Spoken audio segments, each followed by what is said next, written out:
বিসমিল্লাহির রহমানির রহিম। রিয়াজুস সলিহিন 1488 নম্বর হাদিস কিতাবে আস-সফটারে 1498 নম্বর হাদিস।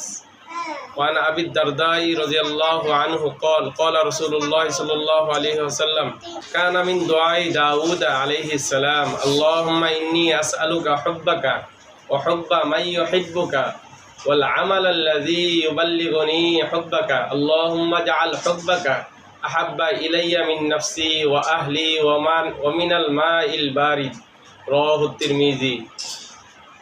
রাসূল করিম সাল্লাল্লাহু আলাইহি ওয়াসাল্লাম বলেন, দাউদ আলাইহিস সালামের দোয়া ছিল, হে আল্লাহ, আপনার ভালোবাসা আমাকে দান করেন এবং আপনাকে যারা ভালোবাসে তাদের ভালোবাসাও দান করেন এবং এমন কাজ করার জন্য তৌফিক দান করেন যেই কাজ আপনার ভালোবাসা পর্যন্ত আমাকে নিয়ে যায় এবং আমার ভালোবাসা আপনার প্রতি আমার নিজের থেকে, আমার পরিবার থেকে এবং ঠান্ডা পানি থেকেও অধিক করে দেন। তিরমিজি শরীফে ওই হাদিসটি আসছে।